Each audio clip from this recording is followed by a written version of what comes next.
할렐루야. 예, 우리 앞뒤 좌우에 계신 분들과 함께 인사하겠습니다. 손을 들어 우리 축복하겠습니다. 은혜와 평강이 넘칠지어다. 아멘. 예, 은혜와 평강이 여러분 모두에게 넘치길 간절히 소원합니다. 여러분, 우리는 지금 제6차 새생명 축제 이 출정 예배를 드리고 있습니다. 오늘 함께 나눌 말씀의 제목은 나를 보내소서라고 하는 제목의 말씀을 가지고 은혜를 나누고자 합니다. 공원이나 아니면 유원지에 가면 여러분 간혹 보게 되는 장면인데, 엄마를 잃어버리고 서럽게 울고 있는 아이들을 가끔 만날 수가 있습니다. 그리고 방송하죠. 미아 방송을 합니다. 아이를 데리고 있으니까 빨리 관리소로 혹은 사무실로 와달라는 그런 광고를 종종 듣곤 합니다. 아마 그 아이들은 어머니를 잃어버리기 전에는 정신없이 어떤 재밌는 일을 따라다녔거나 아니면 친구들과 어울려 노느라고 엄마를 잊어버린 거죠. 그러다가 순간 자기 엄마가 곁에 없음을 깨닫고 지금까지 재미롭고 흥미로웠던 모든 일들이 어떻게 느껴집니까? 다 소용없고 갑자기 그에게 찾아오는 것은 두려움, 그리고 슬픔, 외로움, 커다란 당혹감 때문에 드디어 이 아이는 울음을 터뜨리고 맙니다. 이제 그는 곁에 있던 친구나 아니면 또 그가 집중하고 흥미로워했던 모든 장난감이나 기구들은 이제 다 소용없어요. 오직 어머니, 오직 엄마, 그것뿐이죠. 엄마가 눈앞에 나타나기까지 아무리 멋있고 훌륭하고 호기심을 자극하는 것을 보더라도 그의 주의를 더 이상 끌기는 힘듭니다.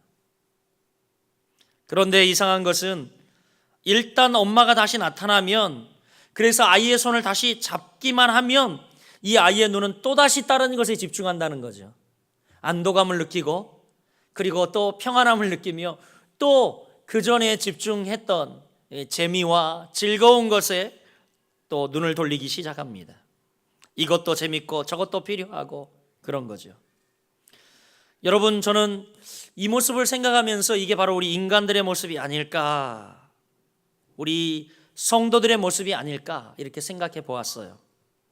내가 지금 어떤 처지에 있다는 것을 의식하는 그 순간부터 나는 어떻습니까? 아주 나약한 인간으로 나를 생각합니다. 그 순간부터 나는 굉장히 나약해지죠. 지금 내가 누구인가, 지금 내가 어디 있는가, 내 처지를 깨닫는 그 순간 나는 너무너무 나약한 인간에 불과하다는 것을 깨닫게 됩니다. 여러분, 우리 인생에 꼭 있어야 될 사람, 만나야 될 사람을 만나야 합니다. 할렐루야. 만일 만나지 못하면 우리의 모든 가치가 한꺼번에 부정되어 버려요. 아이가 그 엄마를 만나기 전까지 그 눈을 사로잡았던 모든 가치가 헛것이듯이 마찬가지, 진짜 우리가 만나야 할 사람을 만날 때 우리 주변의 모든 것들이 의미가 부여된다는 것입니다. 사랑하는 여러분, 여러분이 하나님을 만나는 축복을 누리시길 주의 이름으로 축원합니다. 세기의 석학이었던 중국의 임어당 선생님이 언젠가 타임지에 자기의 인생을 회고하면서 이런 글을 실었습니다. 하나님을 떠나 살았던 지난 40년 동안은 마치 고아의 생활 같았습니다. 정말 내 인생은 비참한 나날이었습니다. 이렇게 고백했어요. 그가 누구냐면, 여러분, 그는 중국 사람인데 원래 믿음의 가정에서 태어나서 프린스턴 대학을 졸업하고 그리고 하버드 대학교에 철학 강의를 맡아 강의하던 유명한 교수였어요. 그런데 그가 40년 동안 하나님을 떠나 살았습니다. 그러나 40년이 지난 후에 하나님 품으로 다시 돌아왔고 그의 회고록에서 이같이 고백을 합니다. 하나님은 사람을 찾는다. 아담아, 내가 어디 있느냐? 하나님은 사람을 찾는다는 겁니다. 아담아, 내가 어디 있느냐? 이렇게 늘 우리를 부르고 계신다. 사람은 그 부르심에 응답하고 하나님을 만나야 된다. 하나님을 만날 수 없는 사람, 하나님을 만나지 못한 사람, 하나님을 찾으면서도 못 만난 사람 모두가 비참한 사람들이다. 이렇게 그가 이야기를 합니다. 하나님을 만나는 관계 속에서, 이 하나님을 만나는 관계 속에서 살아야 하는 것이 인간이고, 그리고 그 만남의 관계가 바로 믿음이다라는 거예요. 할렐루야. 사랑하는 여러분, 여러분의 소원은 무엇입니까? 돈입니까? 아니면 어떤 권력입니까? 위치입니까? 물론 여러분, 그것들은 우리 삶을 살아가는데 다 필요한 것들 맞습니다. 그러나 여러분, 여러분의 참된 소원은 오직 하나님을 보는 것, 하나님을 만나고 사는 것, 이것이 되길 주님의 이름으로 축복합니다. 여러분, 진짜 우리 그리스도인들의 현재 고민과 슬픔과 두려움이 있다면 그게 뭐예요? 바로 여러분 만나야 할 분, 곧 하나님을 만나지 못하고 살아가는 것이 우리 인생의 두려움이고 공포고 여러분 슬픔입니다.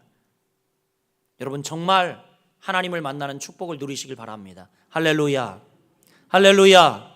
우리 옆 사람에게 권면합니다. 우리 하나님을 만납시다. 하나님을 만나야 돼요. 여러분 이 자리에 지금 다 나와 계시지만 여러분 왜 우리의 삶이 무기력하기도 하고 또 어떤 이들은 정말 두렵기도 하고 왜 그렇습니까 여러분? 우리가 아직도 만나야 할 분을 만나지 못했기 때문이죠. 오늘 본문에는 선지자 이사야가 하나님을 만나는 장면이 나옵니다. 하나님을 그냥 만나는 게 아니라 이 선지자가 직접 하나님을 만나는 장면이 기록되어 있어요. 하나님을 직접 만났다. 중요하죠. 물론 이사야는 본래부터 하나님을 믿던 사람이었어요. 우리와 마찬가지요. 하나님을 계속 믿던 사람들이죠. 여러분 하나님을 계속 믿고 있지 않습니까? 그런데 여러분 오늘 본문에 보면 그가 직접 하나님을 만나는 장면이 나오고 있어요. 이제 그가 비로소 하나님과 얼굴과 얼굴을 대하여 face to face, 하나님의 얼굴과 얼굴을 대하여 하나님을 만나고 있다는 겁니다. 오늘 이 이사야 선지자가 하나님을 만나는 과정을 우리가 살펴보면서 우리에게 주는 교훈이 무엇인지 함께 나누고자 합니다. 여러분 먼저 이사야가 하나님을 만나게 된 배경과 시간을 오늘 본문 1절엔 이렇게 이야기합니다. 우시야 왕이 죽던 해에 내가 본즉 주께서 높이 들린 보좌에 앉으셨는데 그의 옷자락은 성전에 가득하였고 라고 말하죠. 당신은 유대 나라를 다스리고 있던 우시야 왕이 죽던 해다라고 이야기를 합니다. 우시야 왕이 죽던 해. 여러분 이 우시야 왕은요 솔로몬 못지않는 훌륭한 왕으로 이스라엘을 50년 동안이나 평안히 다스렸던 왕입니다. 옛날엔 그랬어요.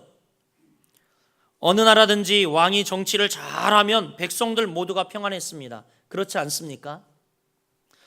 우시야 왕이 이스라엘을 50년 동안이나 아주 평안히 다스렸어요. 때문에 온 이스라엘 백성들이 우시야 왕을 흠모하고 그리고 또한 그를 의지하였습니다. 그런데 여러분 안타깝게도 그렇게 하나님을 섬기고 덕이 있던 훌륭한 왕이던 이 우시야 왕이 죽었다는 거예요. 죽었다. 안타까운 일이죠. 그런가 하면 너무나 안타깝게도 주변국들도 점점 세력이 강화되어서 이스라엘은 점점 위축되어지는 상황 속에 있었습니다. 이에 유대 백성 모두가 불안해하고 있을 이때에 우시야 왕이 해필이면 죽은 거예요. 이제 우시야 왕의 죽음으로 그들의 소망은 끊어졌고 그리고 주변국의 위협으로 국가적 위기가 닥쳤습니다.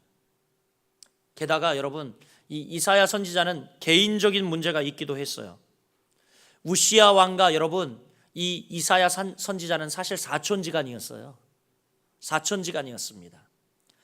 그러니까 사촌지간이었고 그리고 또 이 이사야 선지자의 정확한 직분을 이야기하고 있지는 않지만 이가 선지자로 부름받기 전에 이 우시야 왕 때에 고관을 맡고 있었어요. 높은 관리직을 맡고 있었습니다. 한번 생각해 보십시오. 그런데 사촌인 우시야 왕이 죽은 거예요. 소위 말하는 정치적 배경이 사라져 버린 거죠. 이사야에게도 개인적 위기가 닥쳐온 겁니다. 뿐만이 아니라 지금 민족은 민족대로 왕이 죽었죠. 신뢰하던 왕이 죽었죠. 게다가 이방의 여러 나라들이 강성해지고 위협하는 민족적 위기를 맞고 있는 거죠.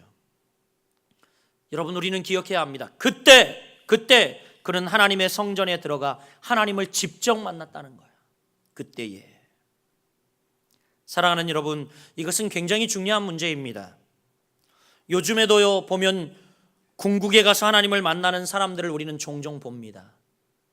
어떤 이들은 사랑하는 아들을 잃고 딸을 잃고 하나님을 만나는 사람이 있고, 어떤 이들은 지금까지 붙들고 의지하던 재물, 그것을 다 털어버린 다음에 하나님을 만나는 사람도 있어요. 얼마 전에 이제 저에게 찾아온 한 여자 성도님이 계셨습니다. 그런데 저 양산에서 사업장을 운영하시는 성도님이셨는데, 이분이 수천억 재산가였어요. 아주 돈을 많이 벌고 사업을 크게 하던 여장부였어요. 그런데 그냥 하나님이 한꺼번에 불어버리시니까 정말 빈 털터리가 되고 거리로 나앉았대요. 그런데 감사하게도 무언가 이제 그가 하나님을 만나고 하나님을 의지하기 시작하니까 시로라기와 같이 붙들 것을 주셔서 이제 그것을 붙들고 일어나느라고 고백을 하더라고요. 기도하던 가운데에 어떤 한 기업을 인수하게 되었는데, 특허가 16개나 있는, 그리고 요즘 이 지진이나 이런 것이 발생하는데 그것을 계측하는 이 계측 장비를 다루는 그런 회사를 설립하고, 그거에 관한 특허를 16개나 가지고 계시다고, 19개를 가지고 계시다고. 그러면서 그분이 그래요. 목사님, 그동안 제가 수천억 날린 게 너무 아까워요. 진작 하나님을 알고 진작 하나님께 드렸다면 얼마나 좋았을까요? 그런데 그랬죠, 제가. 그래도 권사님 하나님을 만나셨잖아요. 그래도 권사님 하나님을 만나셨잖아요. 그런 이야기를 드렸어요. 이분이 꼭 회사를 성장시켜 저를 사목으로 모시고 싶다고 찾아오셨어요. 여러분, 이렇게 어떤 사람은 자기가 가졌던 모든 재산을 잃고 하나님을 만나는 사람도 있더라고요. 또 어떤 사람은 여러분 정말 본인이 가장 믿고 의지하던 사람, 그 사람이 떠나거나 그 사람의 배신을 통해서 하나님을 잃고서 만나는 사람도 있어요. 어떤 사람은 건강을 잃고서 하나님을 만나는 사람도 있습니다. 여러분, 이상하게 너무 인생의 넌센스는 뭐냐면 대체적으로 우리가 잘 살고 평안할 때 하나님을 만나는 사람은 없다는 거예요. 이사야도 우시야 왕이 죽던 해에 삶의 위기와 어려운 때에 하나님을 만날 수 있었습니다. 혹시 여러분 가운데 지금 외롭고 인생의 위기가 닥쳤고 또 우리 민족적 위기를 닥쳐 있는 가운데 있는데, 저는 이때가 우리가 하나님을 만나야 할 시기라고 생각이 되어집니다. 지금 이때가 바로 우리가 하나님을 찾고 부르짖고 하나님을 만나야 할 정말 아주 적절한 타이밍이라고 생각이 되어집니다. 사랑하는 거룩한 미성관교회 성도 여러분, 만나야 할 사람을 만나야 하는 겁니다. 지금 여러분, 이사야 선지자가 하나님의 전에 들어가 하나님을 이제 비로소 만나요. 여러분, 이사야 선지자가 하나님의 전을 한두 번 드나들었을까요? 아닙니다. 수없이 많이 드나들었지만, 여러분, 우리도 성전 문지방을 수없이 많이 밟고 가지만 하나님을 만날 때가 있다라는 거죠. 그때가 바로 지금 이 시간이 되길 주의 이름으로 축원합니다. 할렐루야, 할렐루야. 여러분, 이사야 선지자는 하나님의 성전에서 이제 하나님을 만났는데 전에 없던 하나님의 영광이 가득 차 있는 모습을 보았어요. 하나님의 영광이 가득 차 있는 모습. 우시야 왕이 살아있을 때에 이사야가 성전에 말씀드린 것처럼 수없이 들어갔을 거예요. 들어가지 않았던 적이 아마 없었을 것입니다. 수십 번 혹은 수백 회, 수천 번을 드나들었지만 그때는 하나님의 영광을 볼 수가 없었어요.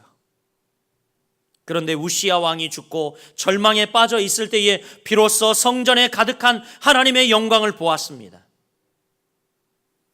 하나님의 영광을 이사야서에는 이렇게 표현하고 있습니다. 높이 들린 보좌 위에 하나님이 앉으셨는데 그 보좌를 쳐다보니 한없이 높더라. 여러분, 이것은 바로 하나님의 거룩함을 의미하고 그의 초월적인 존재를 나타내는 말입니다.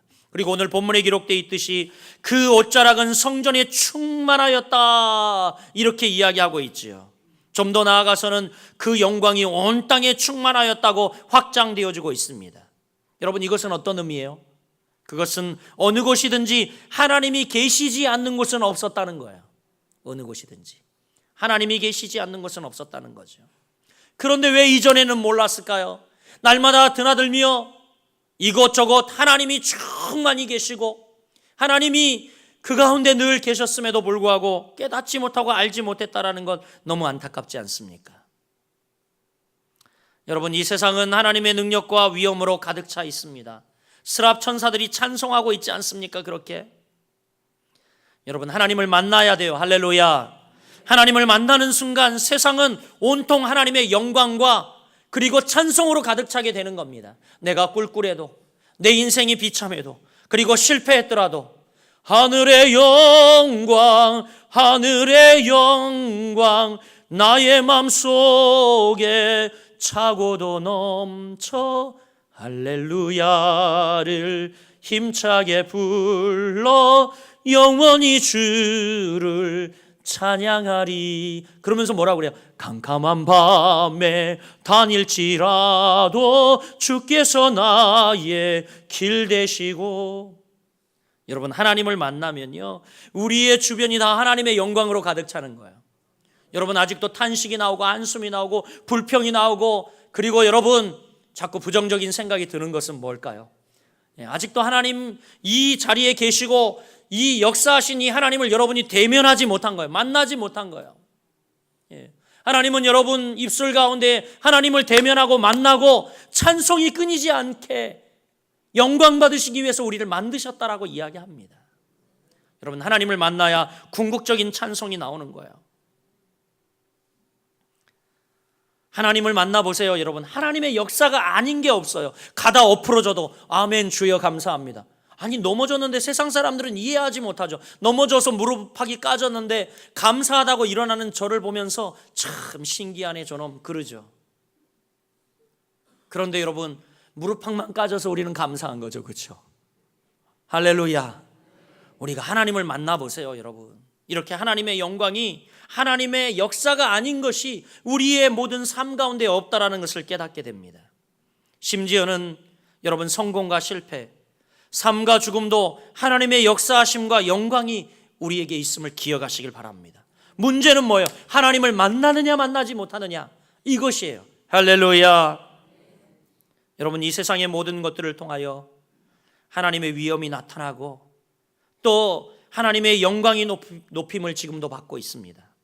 그야말로 온 우주 안에 하나님의 영광이 가득 차 있는데, 지금 이사야가 성전에서 하나님을 만난 이후에 이제 지금 눈이 열려져 그것을 보고 있는 겁니다.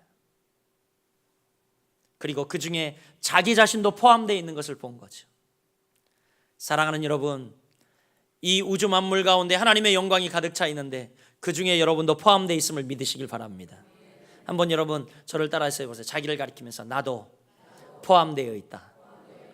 뭐예요? 하나님의 영광 가운데 여러분도 포함되어 있어요. 여러분은 하나님의 영광을 위해 지음받은 존재라는 것을 꼭 기억하시길 바랍니다. 마지막으로 이사야는 뭐라고 이야기하냐면, 하나님을 만난 후에 자기가 앉아있던 그 문지방이 요동하였다라고 이야기합니다. 요동하였다. 여러분, 하나님을 만나는 그 순간 나의 모든 거처가 진동을 하는 거예요. 근본적인 기초가 막 흔들리는 겁니다. 지금까지 내가 옳다고 생각했던 일, 그리고 지금까지 내가 맞다라고 생각했던 지식들, 또 내가 아름답다고 생각했던 모든 일조차도 다 무효가 돼요. 다 필요 없는 것이 돼요. 하나님 안에서는 말이죠. 여러분, 그렇게 안전하다는 스위스 은행에 여러분 현금을 맡겨놔 보세요. 여러분, 하나님을 만나면 이것도 다 소용없게 됩니다. 또 여러분이 그렇게 애지중지하며 평생을 모아 땅을 사고 집을 사 놓았던 것도 하나님을 대면하는 순간 다 필요 없어지는 거예요. 무슨 얘기예요? 그러시는 분도 계실지 모르겠지만, 여러분, 모든 기초와 터전이 근본적으로 뒤흔들리는 것을 지금 이사야는 하나님을 만나는 순간 지금 깨닫고 경험하게 됩니다. 그렇다면 여러분, 과연 지금 여러분께 질문드리고 싶은 것은 여러분은 무엇을 믿고 어디에 삶의 기초를 두고 살아가느냐, 제가 질문드리고 싶어요. 여러분, 어디에 삶의 기초를 두고 있습니까? 무엇을 믿고 살아가고 있습니까, 여러분? 이사야가 하나님을 만나게 된 모습과 경위를 우리가 살펴보았는데, 지금 우리가 초점을 맞춰야 하는 건 이제 하나님을 만난 이후에 이사야의 반응을 우리가 살펴봐야 합니다. 하나님을 만난 이후 이사야의 반응. 하나님을 만나자 이사야는 이렇게 소리쳐 외칩니다. 화로다 나여 망하게 되었도다. 화로다 나여 망하게 되었도다. 음매에 이제 난 죽어버렸네. 그 이야기예요. 난 이제 망하게 되었다라고 이야기를 합니다. 하나님과 멀리 떨어져 있을 때는 의롭고 깨끗한 줄 알았던 자신이 하나님 앞에 서자 너무나 부끄럽고 비참하여 망하게 되었다라는 겁니다. 가려졌던 모든 더러운 모습들이 그만 노출되고 다 드러나는 거죠. 마치 이것은요, 이것과 같아요. 약간 어두운 곳에서 매우 아름다워 보였던 이 짙은 화장이 밝은 햇빛 가운데 나가면 추하게 보이는 것과 같습니다. 그래서 우리 남자들 잘 알아야 할 것은 여자들 고를 때에 몇 가지 주의사항이 있는데, 첫째, 조명불시, 불빛 아래서 고르지 마라. 두 번째, 뒤통수 보고 뒷모습이 날씬하고 머리 길고 이러니까 환상에 딱 골랐는데 실패요, 돌아보니까. 그래서 후면불시, 이런 절대 불변의 법칙이 있어요, 여러분. 그리고 또 중요한 게 하나 있죠. 화면불시, 화장빨에 속지 말라라는 거예요. 사랑하는 여러분, 인간의 조작은요, 하나님 앞에서 아무것도 아닙니다. 인간의 조작은 아무것도 아니에요. 아름다워 보이도록 화장을 하고 날씬해 보이도록 옷을 입고 교양 있어 보이도록 차밍 스쿨을 다녀서 훈련받은 것들, 그게 그 사람을 아름답게 만들진 않습니다. 그것은 한낱 조작이고 속임수예요, 여러분. 아까 이야기했던 이 이모당 선생님의 책에 이런 글이 있어 기억이 납니다. 이모당 선생님이 이런 글을 썼어요. 요즘 유행하는 일들을 보면서 이런 글을 썼어요. 요즘은 큼직하고 헐렁하게 입는 것이 유행하는 시대이다. 물론 왜 이런 것이 유행되었는지 그 이유는 잘 알 수 없다. 그러나 이런 것들이 유행하게 된 시대적인 감각은 점점 위선이 높아져 간다. 생각할 수 있다. 왜냐하면 옷을 헐렁하게 입으면 자신의 몸의 결점을 가릴 수 있다. 뚱뚱한 사람도 어느 정도는 날씬해 보일 수 있고 아주 메마른 사람도 어느 정도는 풍성해 보일 수 있다. 그러므로 이모당 선생님이 뭐라고 이야기했냐면, 가장 진실한 옷은 메리아스다. 실제 그의 글에서 그렇게 얘기해요. 가장 진실한 옷은 메리아스라고 이야기를 합니다. 우리가 그냥 적나라하게 우리 자신을 다 보여줄 수 있는 거죠. 그죠? 어두운 곳에서 볼 때는 아름다워 보여도, 그래서 또 이렇게 그렇게 보이는 것들, 헐렁하게 입으면 날씬하게 멋있게 보이는 옷차림도 실상은 밝은 햇빛에 노출될 때 추하고 더러워진다는 것을 우리는 기억해야 한다는 거죠. 요즘 저희 아내랑 옷을 사러 가면 좀 제가 피곤해요. 왜냐하면 토막이 좀 짧잖아요. 그래서 이렇게 좀 큐트하게 입어야 이 옷이 어울리는데, 요즘은 옷을 입으면 늘 상의를 사면 엉덩이를 가리는 옷을 살라고 그래요. 그래서 괜찮다, 당신 이거 어울리지 않는다라고 이야기를 해도 죽어도 엉덩이를 가리는 옷을 사야 된대요. 그게 왜 그러냐 그랬더니, 이제 살쪄서 보기가 싫지 않냐, 그러는 거죠. 그도 그럴 게, 여러분, 제가 44 할 때 결혼했는데 5월을 입더니 제천에 와서 66이 되었습니다. 그러니까 옷을 살 때 꼭 이제 이 엉덩이를 가리는 긴 옷만 사는 거예요. 상의를 말이죠. 근데 여러분, 그렇게 가린다고 가려질까요? 유명한 종교개혁자 마틴 루터는 이렇게 이야기했어요. 그의 진짜로 삶입니다. 그가 하나님을 만나고 자신의 죄를 회개하고 충성할 때 그는 이런 경험을 했습니다. 그는 자신에게 있는 너무나 많은 죄를 발견하고 죄를 깨닫고 자기에게 찾아오신 이 하나님을 만난 후에 견딜 수가 없어서 늘 말끝마다 내 죄, 내 죄, 내 죄, 내 죄 이러고 다녔다는 거예요.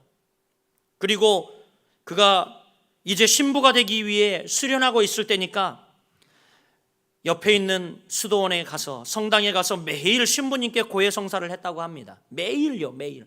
왜냐하면 자기의 죄가 매일 보이기 때문에 고해성사를 하지 않을 수가 없었대요. 근데 어떨 때는요, 하루에 수십 번을 신부님을 찾아가서 자기의 죄를 고해하는 거예요. 그러니까 신부님이 뭐라 그랬냐면, 루터야, 제발 한목에 몰아서 와라. 신부님도 너무 귀찮은 거예요. 매일 오더니 이제 매일 오는 게 아니라 하루에 수십 번도 자기의 죄가 생각나면 바로 찾아오는 겁니다.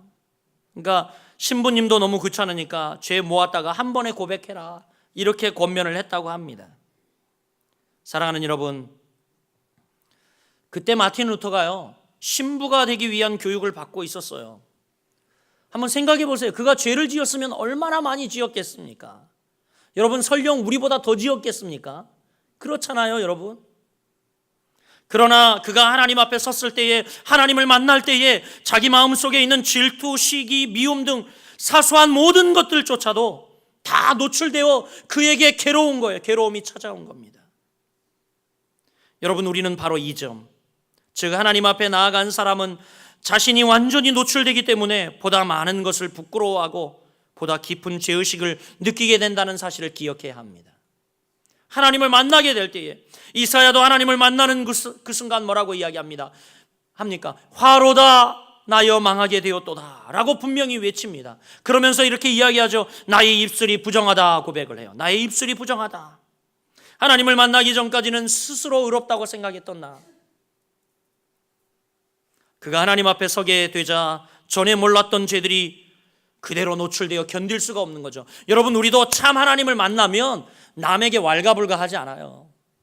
남을 보면서 정죄하지 않습니다. 왜? 우리 자신이 더 더럽고 추함을 아는데 어떻게 손가락질을 할 수 있겠어요, 여러분? 하나님을 만나지 못한 모습이죠. 이렇게 이사야 선지자는 하나님을 하나님의 전에서 만나 마침내 하나님을 대면하게 되자 이렇게 이야기합니다. 아, 내가 망하게 되었다고 분명히 외칩니다. 나의 입술이 부정하다고 외치죠. 여러분, 그러면서 그는 부정한 백성 중에 거하면서 내가 더 부정하다라고 이야기하는 거예요. 그전에는 이 백성 모두가 부정했다고 정죄했던 그가 내가 더 부정한 백성이다, 저들도 부정하지만 내가 더 부정하다라고 지금 하나님 앞에 스스로 고백을 하고 있어요. 여러분, 이렇게 예전에는 다른 사람들이 더 더럽고 부정해 보였지만, 나는 진실하고 의롭다고 생각했지만, 그러나 이제 하나님을 만나고 보니 조금도 그들보다 나은 내가 아니라는 거죠. 여러분, 그렇지 않습니까? 어떤 때는 내 남편이 죄인이고 내가 의인인 것 같고, 어떨 때는 우리 부모님이 죄인이고 내가 의인인 것처럼 생각되지만, 여러분, 하나님을 만나보세요. 하나님을 만나는 그 순간 나 역시 그들과 똑같은 죄인임을 깨닫게 됩니다. 여러분, 우리 가슴을 치며 한번 이야기합시다. 나도 나을 게 없어. 똑같아. 똑같아요, 여러분, 똑같아요. 그래서 여러분, 캐톨릭에서 하고 있는 운동, 내 탓이요, 내 탓이요 하는 그 말이 정말 여러분, 참 구원을 깨닫고 하나님을 만난 자의 고백인 것 같아요. 내 탓이요, 내 탓이요. 누구의 탓이겠습니까, 여러분? 내 탓이죠, 내 탓이죠. 이사야 역시 지난날에 자신이 의롭다고 생각했으나 하나님을 만나면서 내가 부정한 백성 중에 거했던 거로 부정하다라고 고백하며 화로다 나여 망하게 되었도다 하나님 앞에 스스로 고백합니다. 여러분, 지금 이 이사야는 하나님을 만나는 순간 자기의 교만의 바벨탑이 완전히 붕괴되고 있어요. 자신의 아집과 그리고 아성이 와르르 무너져가는 그 순간을 지금 보면서, 아, 이렇게 고백할 수밖에 없죠. 나는 망하게 되었도다. 나는 망할 존재다. 망하게 되었도다 라고 이야기를 합니다. 감사하게 여러분, 그때 어떤 일이 일어났습니까? 그때 여러분, 하나님께서 스랍 천사를 보내어 제단 위에 있는 빨갛게 달군 숯불, 숯불. 예, 정확하게 원문 번역에 의하면 숯불이 아니라 숯돌이에요. 빨갛게 달가오른 뭐예요? 돌. 이것을 집어다가 이사야의 주둥이를 찢습니다. 입술을 찢어요. 이사야의 입술이 제단 위에 있던 숯불로 찢어졌을 때 하나님의 음성이 비로소 들립니다. 내 죄가 사하여졌다. 할렐루야. 할렐루야. 그때 새로운 자유를 얻은 거죠. 여러분, 이게 뭡니까? 구원이에요. 이게 바로 셀베이션이에요. 구원. 우리가 얻게 된 자유, 우리가 얻게 된 구원을 말합니다. 우리도 동일하게 정말 죽을 죄인이었고 악한 사단 마귀의 종이었지만 이제 예수 그리스도의 십자가, 그 십자가를 만나는 그 순간 우리의 죄의 모든 게 사하여졌노라고 하나님을 만나는 그 순간 여러분, 우리가 바뀐 거예요. 할렐루야. 할렐루야. 그 구원의 순간 여러분 마음속에 새로운 하나님의 음성이 들립니다. 하나님이 이렇게 말씀하시죠. 내가 누구를 보내며 누가 우리를 위해 갈꼬. 여러분, 오늘 찬송했잖아요. 제단 숯불 내 입술에 대니 어찌 주저할까. 주여 나를 보내주소서. 보내주소서. 이제 하나님이 찾아와 내가 누구를 보내며 누가 우리를 위하여 갈꼬. 여러분, 다시 말하면 하나님의 거룩한 은총을 받고 그를 만나는 그 순간 우리는 하나님의 음성을 들을 수 있습니다. 할렐루야. 전에는 들리지 않던 음성이 들려왔는데 누구를 보낼꼬 하나님의 부르는 소리가 들려와요. 여러분, 이렇게 하나님의 부름을 들을 수 있는 것이 바로 하나님을 만난 자의 느낌이요, 하나님을 만난 자의 여러분 삶인 거예요. 그리고 하나님의 음성을 들은 이사야는 뭐라고 이야기합니까? 내가 여기 있나이다. 나를 보내소서. Here I am. Send to me. 주여 나를 보내주소서. 주님, 내가 여기 있습니다. 나를 보내주소서. 이렇게 고백합니다. 여러분, 그렇습니다. 이렇게 이사야는 하나님을 만나 자신이 죄인임을 깨닫고 자신은 아무 필요 없고 하찮은 존재라고 생각했어요. 그러나 하나님이 이제 들려주는 음성을 듣고 보니 하나님 앞에 자기가 필요한 존재라는 것을 깨닫게 됩니다. 하나님의 일을 할 만한 존재며 하나님께서 들어 쓰실 만한 그릇임을 깨닫게 돼요. 그래서 하나님 앞에서 언제나 자기만을 부정하는 것은 일종의 이것도 불신앙이에요. 사랑하는 여러분, 이걸 섬겨주세요. 집사님, 권사님, 장로님, 이걸 섬겨주세요. 저 못하는데요. 저 못해요. 무능해요. 이거 하나님 부정하는 거예요. 여러분, 깨달으셔야 돼요. 여러분, 이건 불신앙입니다. 여러분, 우리 스스로가 자신을 기준으로 하여 할 수 있다 혹은 할 수 없다 하는 것은 불신앙이에요. 여러분, 이건 하나님의 부름에 응답하는 것이 아니에요. 그저 하나님이 우리를 부르시면 우리는 내가 여기 있나이다. 나를 보내주소서. 이런 고백이 합당한 거예요. 이 순종이 여러분 우리가 주님께 드려야 할 합당한 태도라고요. 할렐루야. 할렐루야. 여러분, 이 가정, 이 사회에 내가 필요하고 하나님의 놀라운 구원 역사에 여러분 나의 존재는 꼭 필요합니다. 그래서 우리를 먼저 구원해 주시고 불러주셨어요. 그리고 이제 우리가 해야 할 일이 무엇인지 알게 되었어요. 하나님의 부르심은 절대 무계획적인 것이 아닙니다. 여러분을 먼저 부르시고 택하신 이유가 다 계획이 있어요. 여러분, 그냥 여러분 우연히 이 땅에 온 존재는 한 개도 없어요. 하나님의 목적과 뜻을 가지고 불렀다는 거예요. 소명을 받는 그 순간 여러분이 해야 할 일이 환하게 보일 것입니다. 아직도 여러분이 환하게 해야 할 일들이 보이지 않는 분들은 하나님을 만나지 않은 분들이에요. 하나님을 만나보세요. 여러분이 해야 할 일이 뭔지 정확하게 명확하게 여러분 사명을 깨닫게 됩니다. 주여, 이 가정에서는 내가 해야 할 일이 뭡니까? 주여, 이 교회에서는 내가 해야 할 일이 뭡니까? 이 사회를 위해, 직장을 위해, 학교를 위해 내가 해야 할 일이 뭡니까? 여러분, 하나님을 만난 사람들은 하나님의 부르심에 명확하게 자기의 사명이 무엇인지 알게 됩니다. 그리고 고백하죠. 주여 나를 보내주소서. 주저없이 고백하게 되는 거예요. 여러분도 잘 아시겠지만 성 다미엔, 이는 모로코 섬 문둥병자들 다 품고 그들을 변화시킨 성자 중에 성자로 일컬어지고 있습니다. 그런데 이 다미엔이 어느 날 배를 타고 모로코 섬 앞을 지나가고 있을 때에 그들의 불쌍한 모습을 보는 순간 하나님이 그에게 임재했어요. 그래서 그는 자기도 모르게 이 섬을 위해 나를 보내주소서 그래 버렸어. 그리고 여러분 다미에는 평생 이 모로코 섬에 들어갔어. 이 문둥병자들을 위해서 자기의 일생을 다 버리고 자기도 뭉둥병 걸려서 죽었어요. 순교했어요. 여러분, 말씀을 맺으려고 합니다. 여러분 자신은 어떻게 생각합니까? 여러분이 하고 있는 일에 대해 어떻게 생각하고 있습니까? 여러분, 어디로 가면 무엇을 해야 하는가 막연한 생각이 들지 않습니까? 그러나 여러분, 이제 우리가 그 일 자체에 대해 논하지 맙시다.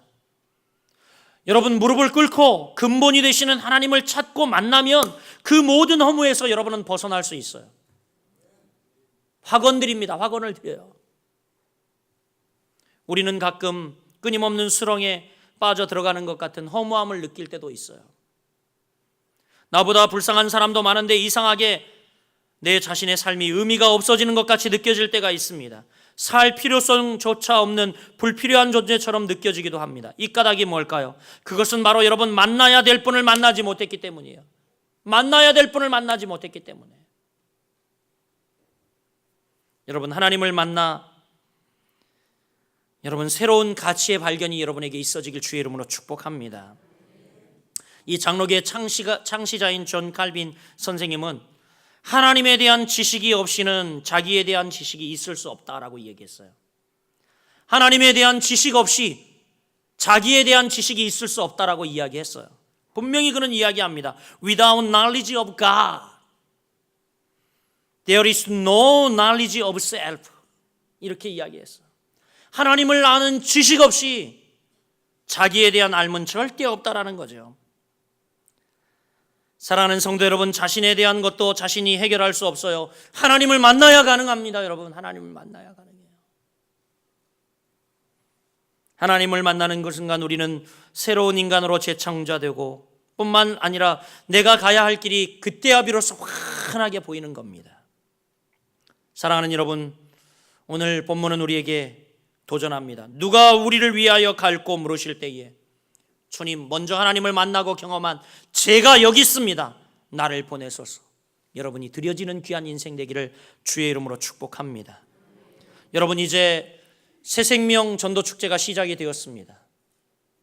먼저 하나님을 만난 여러분들이 하나님을 만나야 할 영혼들을 품고 하나님을 만나지 못하여 아직도 방황하고 아직도 눈물을 흘리고 아직도 그늘 가운데 있는 그들에게 찾아가 여러분 이제 뜨겁게 복음을 전해야 할 줄 믿습니다.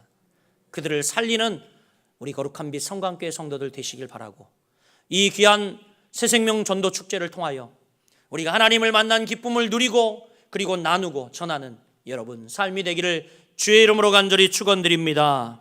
기도하겠습니다.